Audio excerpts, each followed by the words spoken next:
नमस्कार दोस्तों। जैसा कि हम जानते हैं कि महादेव जैसा दयालु इस पूरे ब्रह्मांड में कोई नहीं। आज एक ऐसी सत्य कहानी बताने जा रहा हूँ जो अंग्रेज शासन के समय की है। इस कहानी को एक अंग्रेज अफसर ने अपनी किताब में लिखा है। पूरी कहानी जानने के बाद आपको यकीन हो जाएगा कि भक्ति में बहुत शक्ति होती है और सच्चे मन से महादेव को याद किया जाए तो महादेव जरूर आते हैं। सन 1879 में भारत पर अंग्रेजी की हुकूमत थी। बहुत से अंग्रेज अपने पूरे परिवार सहित भारत में ही रहते थे। ऐसा ही एक परिवार था लेफ्टिनेंट कर्नल मार्टिन का। यह एक नया शादीशुदा जोड़ा था। कर्नल मार्टिन और उनकी पत्नी मध्य प्रदेश के आगर में रहते थे। आगर में महादेव का कई वर्ष पुराना बैद्यनाथ मंदिर था। उस मंदिर में कर्नल मार्टिन की पत्नी कभी गई नहीं थी, लेकिन मंदिर के बाहर से निकलते वक्त मंत्रों की ध्वनि उन्हें बहुत अच्छी लगती थी। एक दिन कर्नल मार्टिन को युद्ध लड़ने के लिए अफगानिस्तान जाना पड़ा। कर्नल मार्टिन अफगानिस्तान में युद्ध के दौरान अपनी सेना का नेतृत्व कर रहे थे। युद्ध काफी दिन चला और मार्टिन अफगानिस्तान से अपनी पत्नी को चिट्ठी भेजा करते थे। अपने पति की चिट्ठी देख वो भी निश्चिंत हो जाती थी, लेकिन कुछ दिनों बाद चिट्ठी आना बंद हो गई। कर्नल मार्टिन की पत्नी बहुत परेशान हुई। उनके मन में बुरे ख्याल आने लगे। उनको लगने लगा कि कोई अहित न हो गया हो। व्याकुल व्यवस्था में कर्नल मार्टिन की पत्नी एक दिन रास्ते में पड़ने वाले महादेव के बैद्यनाथ मंदिर में गई। उन्हें यह तो पता था कि यह किसी भगवान का मंदिर है, लेकिन हिंदू धर्म के बारे में और भगवान शिव के बारे में ज़्यादा कुछ नहीं पता था। कर्नल मार्टिन की पत्नी ने पुजारी से अपनी परेशानी का कारण बताया।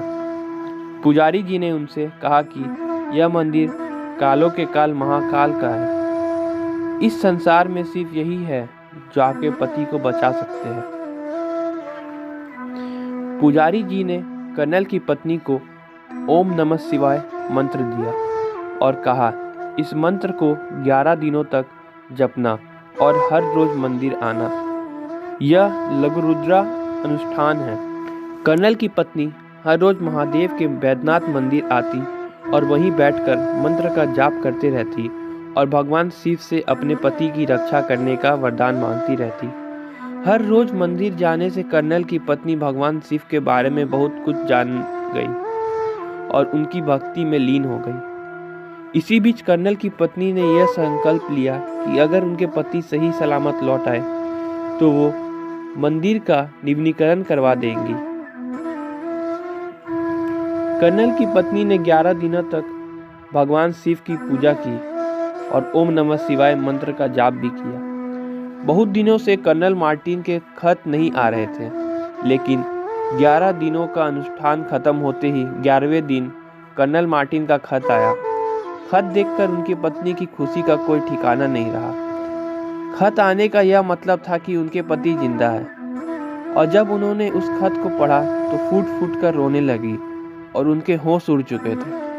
उस खत में कर्नल मार्टिन ने वह बात लिखी थी जो उनके साथ अफगानिस्तान में युद्ध के दौरान हुई थी। यह कोई साधारण घटना नहीं है।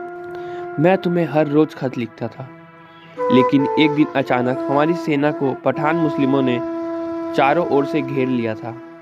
इस कारणवश ये सभी खत मैं भेज नहीं पाया। हम इतनी बुरी तरह घिर चुके थे कि हमारा जिंदा बचना निकलना नामुमकिन था। लेकिन एक दिन एक भारतीय योगियों की तरह दिखने वाला एक साधु हमारे पास आया। उसके हाथ में एक त्रिशूल था और लंबे लंबे बाल थे। उसने शेर की खाल अपने शरीर में लपेट रखी थी। वह बहुत ही शक्तिशाली था और उसने अपने त्रिशूल को इतनी तेजी से चलाना चालू किया कि सभी पठान डर कर पीछे हटने लगे।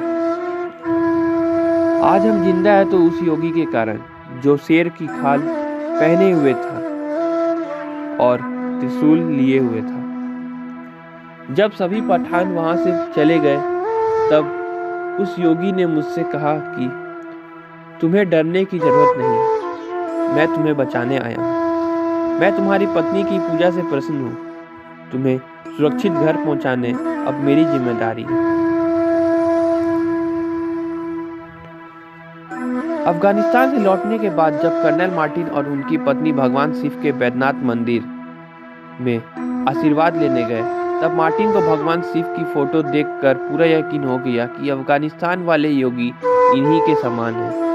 इस घटना के बाद कर्नल मार्टिन और उनकी पत्नी पक्के शिव भक्त बन गए। सन 1883 में कर्नल मार्टिन ने 15,000 रुपये मंदिर का नवीनीकरण करने के लिए दान दिए थे। आज भी मंदिर में कर्नल मार्टिन और उनकी पत्नी का नाम स्मृति चिन्ह के रूप में है। मध्य भारत में सिर्फ यह एक ऐसा मंदिर है जिसका नवीनीकरण एक अंग्रेज ने करवाया है। तो दोस्तों, अगर आपको ये वीडियो अच्छा लगा तो वीडियो को लाइक करें, शेयर करें, कमेंट करें और सब्सक्राइब करना ना भूलें।